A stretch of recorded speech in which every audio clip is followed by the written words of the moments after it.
It's time to go beyond plus ultra for another episode of Boku no Hero Academia. I'm sorry, what was I supposed to say something? I was too Um, busy fearing for my life as this giant man was coming to attack me. yes, giant, giant, gigantomachia. Who apparently, and I don't remember this, but I haven't looked back at that episode in a while, is the person that traumatized Mina back in the day. Hmm. Shocking. Yeah, and that will come up. Look, they're here for a review, alright. They know that it's gonna be coming. Yeah. You know, after we get a little recap of shit going wrong. And Midnight seemed to be more beat up than she was last week. Uh, it looked about the same to me, but I could be wrong. She seemed a little bit more bruised to me. Seems weird that they would make a difference though between the two. Or Because maybe wouldn't you just want to reuse the same thing and not put more effort into it than you had to? it seemed that they had like a few different angles to that scene. I mean, I'm looking through it right now. Because I don't remember the villains coming in. Oh yeah, no, they did.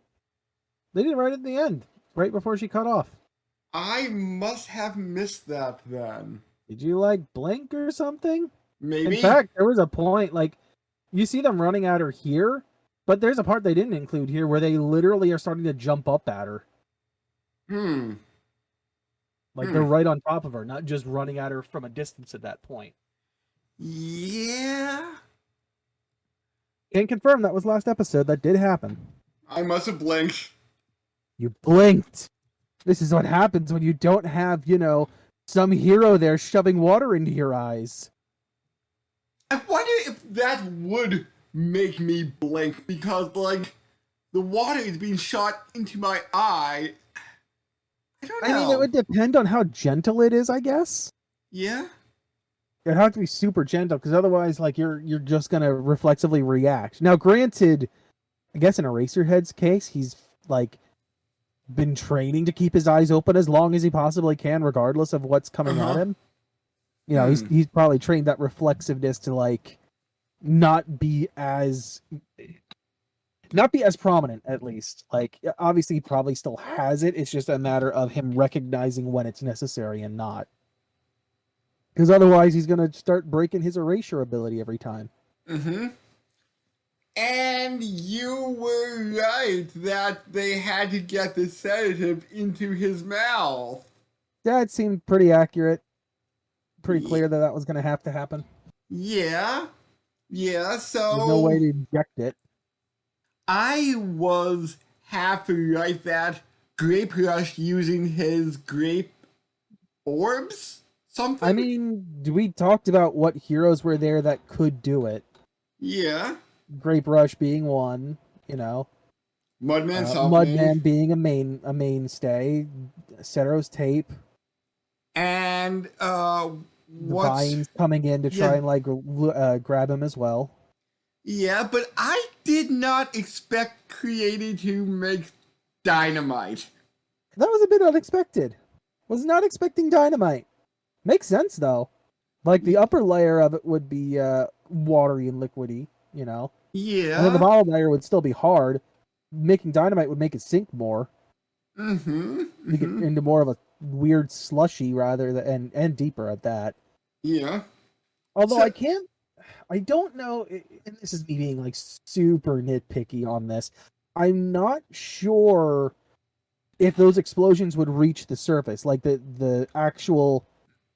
It depends on how deep they made it, because I don't think they ever gave us a full measurement. But I don't think the dynamite's like explosion flare would have come up above ground.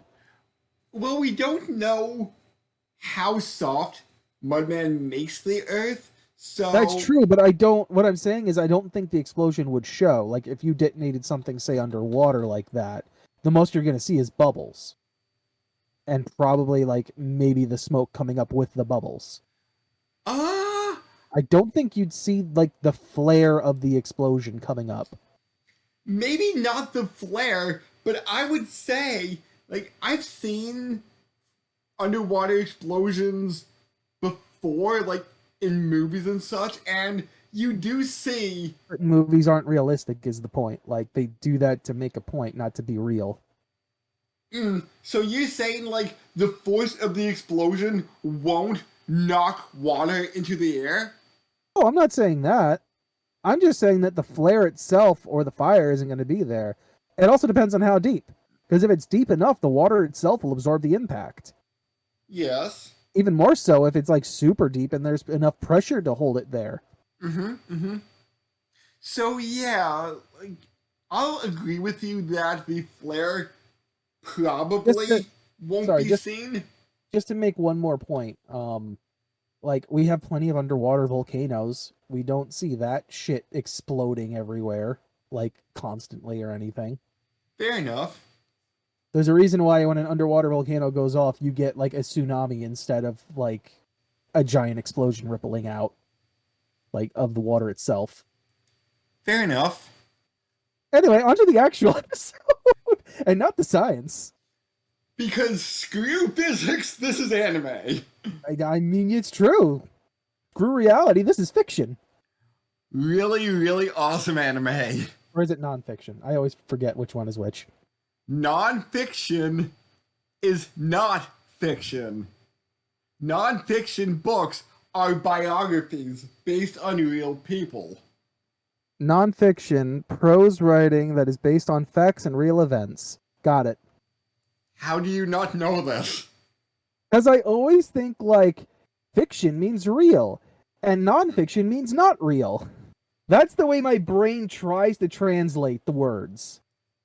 So fiction is like Latin for real? Again, I don't know Latin, so I can't confirm this, but as a child, that is the way my brain has always tried to make it work, and it's not right. It's why I always, like, mix up which one's which. Stop listening to your child brain.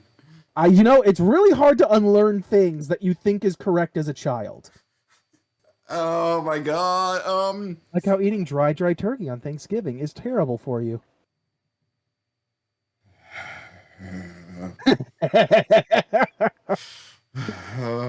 You have plenty of things that you learned as a child that you know are wrong from people.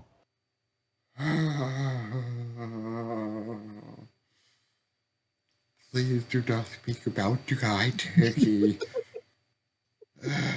I don't know. Dobby's Blue Flames might cook it pretty well. I don't know. Happy American Thanksgiving! Or, if you're not in America, enjoy your Turkey Day. If you want to celebrate Turkey Day. Yeah, so the trap works and Gigantomachia gets stuck. I was honestly expecting more grapes to be down. I didn't think it was just going to be under his chin. Yeah, I was expecting, like, around his arms and legs to make it a little bit stickier. Yeah, like surround the actual puddle itself with them to hold his arms down. Or like whatever, would try to get a grip to move himself out. But no, it's just on his chin. And the tape and vines fail. Yeah, he just kind of snaps those. It's like a nothing burger. Kind of disappointing. Honestly surprised they're able to hold him back as much as they can. And Sugar Rush is there, holding him back with like a rope. Alright, Sugar Rush, it's the Beast Man, and there was one more. I forget which one it was. There was 3 of them. Anyway, we have, fuck me, I forget his name, multi-arm limb dude, running up with naval laser. Which surprised me. Yeah, I wasn't expecting that, but I guess it would give them a way to, like, throw some cover down. Like, some blanket fire. That being said, I'm kind of surprised Toga just disappears after this second. She's just kind of gone. Yeah. Like, Compress does stuff. Spinner is there at one point talking, but I don't even think Toga's in the shot there during that point. And Daki jumps in and gets nailed by Compress. Not quite. We had Jiro throw up one of her earpieces, and I think was gonna fire off, I'm going to assume, a sonic blast. And but Dobby was too quick. it. and it makes me sad. Don't burn Best Girl. There. Everything is okay. She's fine. It's true, but her ear has been smoked, and it makes me sad. There. You can't even say Toru did anything in this episode. She probably did. We You don't can't know. even say she didn't do anything. She just sat there. She lobbed one glass vial of shit, and that was all. She probably did a lot more, but we won't know because she's invisible. You want to know what she could have done? She'd have climbed on that back and clocked someone in the back of the head. Knocked them out. That would have been useful. Yes! She didn't do that. Toru, most useless character in the series. Also Beth Girl. Most useless character in the series. So Makia blows away all the sedatives? Yeah, Denki gets knocked out. Actually, they were using the poltergeist ability to, like, levitate him up. Mm-hmm. And then Compress fires off a bunch of shit to knock him out. Although I will say, we do learn right there that Compress no longer has anything else. He's used up all of his shots, from what he says. He didn't think he would need that many. He probably didn't. I think he did it out of panic. Mm-hmm. Because he knew that Denki had gotten a lot of electricity. Yeah. So he's like, oh, shit. And just fires it all off to make sure he goes down. And But now he's out. So no more backups. And then Dobby pulls an Eisen and starts a forest fire. Interestingly, he throws that in with Makia's, like, breath? Like, when I saw this in the preview of him, like, blowing away, I thought, like, he sneezed or something. I didn't think this was him just, like, literally blowing whatever it was away. Oh, you're gonna throw all these sedatives at me. Let me just blow them away. He doesn't even know what they are, though. He just blows it away anyway. He doesn't trust it, I guess. Maybe. But yeah, Dobby throws his flame in there. Now everything's on fire. It's all Maybe pretty he and blue. just doesn't like close canisters coming out his face. I don't know. Although, here's the interesting bit, all right? Dobby starts listing off some of Makia's quirks, because he's kind of like a Nomu in this way. I have morale into energy, pain resilience, and a bunch of others. Well, apparently he can also dig underground like a mole, is what something like Spinner says at one point. Wasn't there a mole hero? Not that I recall. Okay. There might have been, but I'm not remembering him at this point. And a bunch of others was a quote by Dobby, so... Yeah, there's plenty more. Yeah, that's not me saying that because I forgot them. That is a Dobby quote. I think he also has, like, something close to hardening? Because we see him get, like, sharper with those spikes on his back, and he gets, like, claws on his nails, on his fingers. Yeah. And, like, the shovel chin becomes a visor for his eyes? Makia form 2... battle form? Gigantomachia Henshin? I'm assuming this is the form the change he uses to dig underground, right? Oh, okay. That's my assumption, because that would make sense that his eyes would get covered, and that the claws would allow him to, like, dig through it. Okay. But I'm not sure. I cannot confirm that. That's just my assumption.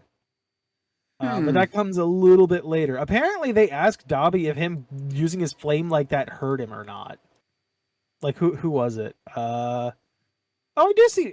There's Toga in the background there for a second. It was Compress, though, who asks if, like, doing that, like, if his arm's okay. And Dobby's like, oh. Because his arm's, like, smoking.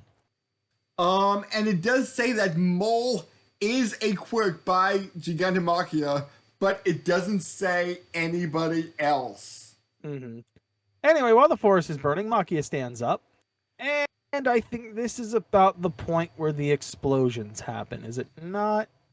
Yep, there they go. And it brings him crouching back down. Big ol' fall. Yeah. And Also, then, the heroes are here. yep, with Mount Lady and a few others. And Mount Lady just like jumps on his back and like forces his mouth open. Yep, trying to force that mouth open. Cutting your fingers on those sharp, sharp teeth. And Mina jumps in with acid armor protecting her from the flames with a canister in hand, ready to throw it in Makia's mouth. Ready to be a hero. And then she's traumatized. Yep, because apparently Makia's face I know, I think it's his of, voice, because he's monologuing to himself. Is he, or is that inner monologue? Because I'm not sure how he's talking while like Mount Lady's ripping his mouth open. I'm not sure. I feel like it's inner monologue. Okay. So I think it's the face. Like she gets a good look at his face this time. Ah. Because it's like, oh no, that's the guy from the city? Yep. And here's the thing, right? Like I get to a point that they're kids, right? And I get that this is a traumatic moment that Mina had. Granted, I don't know how traumatic it really was, but she was even younger at that point, so maybe it's worse than I think it is.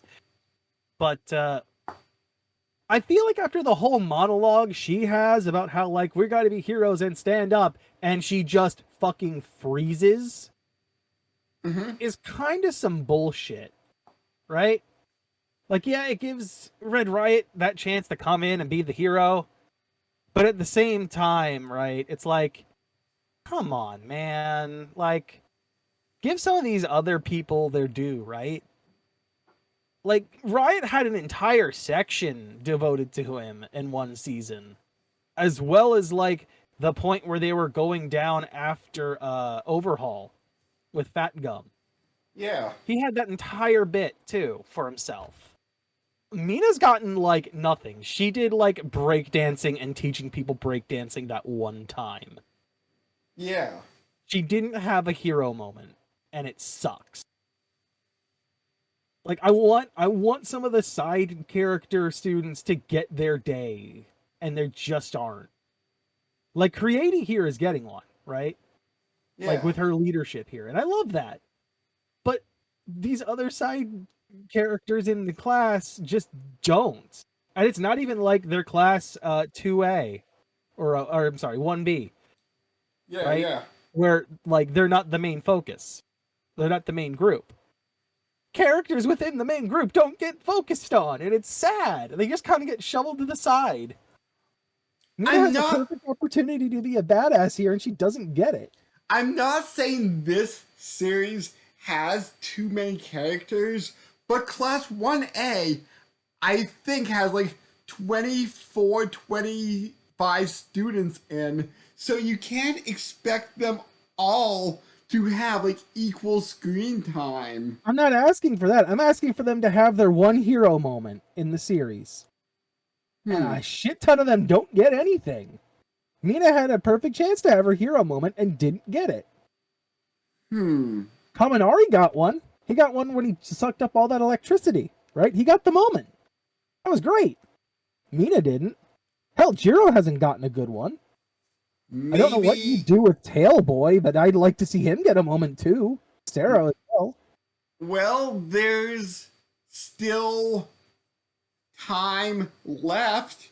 There's still time left, that's true. But I'm just saying, I feel disappointed that some of them are just never gonna get to show their stuff. Like, yeah. we got a little bit during some of the what was it? The testing arcs where they were getting the provisional license. That was it. When they were getting the licenses, right? And the 1A, 1B arc. Yes and no. I feel like some of those were like, but again, that's not a hero moment so much as it is training for the hero moment. I kind of draw a difference between those two. Fair enough? Question mark? Especially when it's like, oh, we're on a team, so anything is just specifically team oriented, not like solo moments like Mina had here or Kaminari had with his.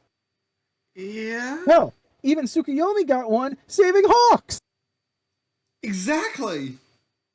Like, Some of these side characters, I really want them to have a moment, and they just aren't getting them. But Red Ryan has a hero moment, He's saving had Mina. like 3. He's had at least 3. And then Makia crushes him. Supposedly. I mean, with how hard that guy is, I doubt it. And on top of that, who knows how soft that ground was. So I'm a Yeah. little doubtful Riot's down for the count. Yeah, because we see him later running up Makia's leg. Oh yeah, coming up, he's gonna go ahead and get in there. Catches, he manages actually, as he moves Mina out of the way from that slap, grabs her jar. So first, he goes to throw his own jar. Toga, shockingly enough, I honestly forgot that this was Toga, threw her knife, breaking that jar, and yeah, that was Riot going like, that was my jar. And then grabs Mina's jar and tosses it in. And it bounces off Makia's tooth and falls in his mouth. Now here's the question, does it actually? I am going to say yes, it did, but Created didn't make the proper strength or blend of medicine, of knockout medicine, and it won't affect him. Okay, so you know what? I just saw the scene a second time, and it does fall behind the tooth. So yes, it did go in. I was wondering if it got caught on his bottom lip, since that thing can apparently slide. Yeah, since it did go in his mouth, my guess is either the blend was wrong or not strong enough. Maybe that also means the blender was wrong, but it won't affect him. My question is, does he have a quirk that would nullify something like this? Potentially. I would think that would be the more likely scenario. Potential. And then Makia henshins into his new form. I was gonna say, he gets blasted by cannon fire from Creati and the students. I'm surprised she has enough lipids left. Yeah, she said she wasn't gonna, like, hold back on it, so I was assuming she dumped everything into the trap. Yeah. I didn't think she would have enough left to create this shit, to, like, create cannons this big, because there's at least 3 of them. Yep. Makia's little inner monologue is just like, you know what? Fastest way to master is dealing with these gnats and getting rid of them so they won't slow me down. Oh yeah, and then he henshins. Also, Mudman is sinking the forest to put out Dobby's fire. which was smart. Yeah, I hadn't considered that. Yeah. And then we cut back to the city. Well, like, the one thing I would question, right? Oh, okay. I'm back to the forest. The one thing I would question is, how much range does Mudman have? Because is the fire going to spread faster than Mudman can sink the forest? Good point. What's his name? Majestic? Yes. I think it was. And who starts bringing in the rest of the heroes to help out to try and take him down now. Although Creati does mention that the more Makia moves, the faster that drug should take effect. Ooh. Okay, here's my thought. Makia will make it to the city. The drug will start to take effect. Makia will cause a bunch of damage, manage to either start escaping or fully escape, then the drug will kick in, and then the heroes will capture Makia? I'm not sure, because, like, here's the thing. Based on what we're seeing, the Makia thing seems to be going well. Based on what we're about to talk about, things go from bad to worse. Yeah. So I don't know if I believe that both things are gonna go well. Because if they manage to take out Makia, there's a damn good chance they capture the League. And I just don't see that happening. Right. I just don't see the League getting captured at this point, especially not Dobby. I'm not saying Makia will escape into the city next episode. I'm saying it might take like 4 or 5 episodes before I get Makia. that. I'm just saying I don't see it happening. Okay. I cannot see Makia and like unless something happens in which the League gets away, I cannot see Makia going down. The League has to get away somehow. Even if Makia is the sacrifice to let them do so. So, even if Makia is captured, the League will escape? That's what I think. I just don't know how they do it at this point. But, okay, I'm just going to wipe away my end idea, and I will say Makia does escape from the forest. Mm-hmm.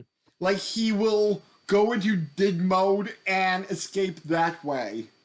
That's true. He could try and hibernate himself underground, although at that point, I guess Mudman could really fish him out then, couldn't he?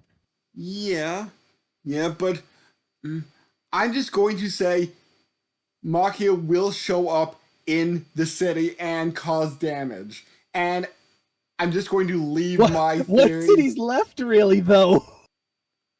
There's not much of a city left, man! I'm differentiating here, dude. I'm trying to differentiate between the two places. Oh, boy. Okay, let me rephrase that. He will go to the area where Shigaraki currently is. Okay. Is that better for you? Is that better phrasing? I'll take it. Okay, so he will go to where the city once was. You'll go to what's left of the city. Yes. Oh my god, but yeah. I should also point out here, because we don't actually get to see it here, don't forget there's all those fucking Nomu running around right now in this city as well. Oh shit, I forgot about the Nomu. Yeah, they don't show it here, but the Nomu are all over and the heroes are having to fight them. Oh my god. god. They are very much busy with that shit still. Oh, damn it. Yeah, and what does that mean for the fact that, like, one of the main ways that deals with the Nomu has a problem this episode now? But endeavors say to Shigaraki, no matter how strong you are, we heroes will not yield to you. I mean, Bakugo's still upset that the bastard's still alive. Now, here's the thing, right? Like, it took me a second, because I'm looking at Shigaraki and I'm like, is that blood? No, something else is going on here. Something's up with his body right now. Yeah, right? Because, like, veins or cracks on his body are growing? Whatever red thing was going on with his arm before is, like, spreading throughout his body now. Right? Like, we've seen his arm was like that weird red thing at one point, right? Yeah. I just kind of assumed it was, like, a weird thing going on. I thought it was, like, a wound or something from somewhere, but it's not. It's something else. And it's spreading, like, vein-like things around his body. And what really triggered my thought process was like, wait a minute. He's crouched over, and some of that shit's leaking out of his pants. So either he's bleeding out of his ass right now, and it's leaking down his back from his ass, or something else is happening. And whatever it is can't be a quirk, because erasure is still active on him. Yeah. So I don't know what the fuck that is. Heroes always seem to hurt their family. That's why I hate heroes, said Shigaraki's dad. Yep. We go through the monologue of like, oh, I have conviction because you heroes fuck everything up and blah, blah, blah. Heroes rejected me, so I will reject them. It's just classic, in this case, opposition. So I feel like there's a better way to say it, but at the same time, I don't think Shigaraki is, like, verbose enough, let's say, to really express the point he's trying to make here. Mm-hmm. Which is just, like, you let people fall through the cracks, and I'm the result of that, essentially, right? Yeah. I'll rise up for those that slip through the cracks that you forget and ignore. All the corruptness that's in that system. So, yeah. We have a nice little dialogue. Shigaraki's weird red vein thing is still spreading across his body. And then, Gran Torino gets I was gonna say smashed. Endeavor fires off at him first, Mm. and Shigaraki is just like, "Ah, that ain't shit," and jumps above it and goes after him. And then Gran Torino comes in and smashes his head into the ground from above. And Ryuku gets smashed too. I was gonna say, let's also point out that from what Gran Torino says, it seems like Endeavor's firepower has like he's overworked himself by firing off so many large attacks. Mm-hmm. But yeah, Shigaraki basically crushes his one leg, slams him into the ground, and I think outright kills him here. Like just punches through him, I think. Oh. Oh, so you're saying he's dead? I thought like. I think he is here. Oh shit! I think he's straight dead. Oh damn it! Damn it! Damn it! Like we get this whole flashback and the realization of just like, you know, the whole decision that resulted in Shigaraki existing in the way he is now. And the pain it even caused the person making that decision. Yeah, because Nana like cuts off her son, who Yes, was her son and the rest of her family. Mm-hmm. Yeah, Deku is super pissed about Gran Torino's Makes a lot apparent more death. sense why he's so mad. Yeah, like, I will never forgive you for this, Shigaraki. And he's like, oh, don't worry, I don't forgive the heroes either. Like, this is the one person I'll never forgive. Yeah, and binds him with Black Whip. Yeah. No, I'm looking at the scene where he gets punched in the gut, it looks like. Oh. Yeah, so, directly in the stomach from the look of it. With the okay, blood so, out. yeah, it's probably fatal. If he's not dead, he is very crippled. Yeah, with like punctured lungs and everything. I mean, he probably doesn't have a stomach anymore. Yeah. So yeah, Deku and everyone else go to grab after Shigaraki. He rushes right past them, and he grabs out a thing I forgot he had, the fucking deleter rounds. I completely forgot he had those. And he launches one at Eraserhead. Oh yeah, after like literally forcing a hole through Ryuku's hand, like in her dragon form.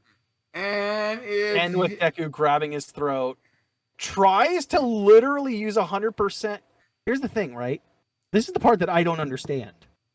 The doctor himself literally said Shigaraki is not as strong as One for All, right?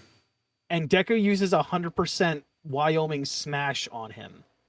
And Shigaraki catches his hand with his teeth. Maybe Shigaraki is still evolving? But even, right, like, here's the thing. Even at 100%, right, he's released when he wasn't finished. He was released at around the the early 70s. I don't understand how, in this case, when we're told directly that he's not as strong as One for All, and Deku uses the whole thing, or, you know, the 100%, because apparently All Might can push even further past that. Plus Ultra. Yes. Uses the whole thing and still doesn't get anywhere. Like, it doesn't even look like that trying to catch it did a dent to Shigaraki here. Deku's arm is probably broken. I don't think so. Oh, I mean, actually, yes. Maybe from, like, the backlash of using 100%. It could be. But, like, I'm more surprised that Shigaraki isn't missing part of his jaw because of this. Like, if it doesn't stop him, fine. But at least give him some damage from that. Seriously. Like, yeah. He's still erasered. It's not even like he has a quirk to stop this right now. He could just be that strong, maybe? I don't know. Again, the doctor said he's not. Thus, I don't know. But, like, it's completely counteracted. And nobody else could have slipped something in there that I'm aware of. The doctor would know exactly what he's got in him. So I'm very confused by this scene of how he was able to catch it and not take any kind of damage. Maybe we'll find out next time. Maybe. I don't think we will, because that deleter round does get flicked directly into Eraserhead. Right So into all his his quirks leg. are back. Yeah, all his quirks are back. Like, Shigaraki's got all his quirks back, so this tidbit here isn't going to make any sense to anyone ever, I don't think. Okay, here's my theory. Since it needs to travel through his bloodstream, this is all a big assumption that it needs to travel through his bloodstream to completely shut down his quirk. Endeavor's going to chop off his leg. I mean, not Endeavor. Eraserhead's going to chop off his leg. Well, I was gonna say the other thing is that, like, we've seen how quickly it worked on Mirio, how quickly he lost his quirk when he was hit with one of these. It didn't take long. It was real quick. It was, I don't want to say instant, but it was damn near. What I'm more upset by, right? Where was Mirio hit? Do you remember? Side, I want to say, like lower, like either right around the rib area. Maybe because it's further away from his heart, being hit in the leg, chopping off his leg might. I would be a little more willing to agree with you if it didn't say in the preview that Eraserhead is down for the count, Okay. or, out of commission. Although Deku says it's time for a new power or something like that. He does say that. Now, that said, I'm kind of surprised that none of the two heroes that were helping Eraserhead moved in the way to block the round. Yeah. They were right there. They could have shielded him. Huh. He's literally the reason this shit's working. Honestly, it should have been the lock dude. Yeah. Because we still kind of need the dude with the water. He should have taken the hit. It's not like they weren't aware. Like, Ryuko even says he has a deleter round. And it could have easily been loud enough for them to hear. Yeah. Don't know why. Huh. So yeah, two small problems I have with this episode is the fact that Deku's smash at 100% was stopped with no repercussions against Shigaraki for it. Yeah. And Lockdude didn't decide, you know what, maybe I should just put my hand in the way or something. I don't know. Huh. Be the bodyguard I'm supposed to be. Yeah, I don't really know. So, next week. Oh wait, no, here we go. It was in his back shoulder. That's where Mirio got hit. There's a quick flashback to it. Oh, okay. And in fact, it pierced the armor he was wearing, which is interesting. So, next week, Deku probably gets another power. So, based on what I'm seeing, actually, I'm seeing it. I'm seeing where Aizawa gets hit. It's literally right above his boot. Like, if it's going to be like mid-calf or so from the look of it. Okay. So, from what I'm seeing of the preview, I'm wondering if he's getting float. Oh. Also, Todoroki's here to cool down his father. Because it almost looks like he's flying in the air. So I'm wondering if it's float. And it would be a little more thematic that Nana's power awakens in him during this fight with Shigaraki. Yeah. Also, there's something said about Bakugo exploding. So I'm curious what the fuck Bakugo's going to do here. So, oh yeah, the next episode's how Katsuki Bakugo Rising. So I'm curious what he's got. Huh. Interesting.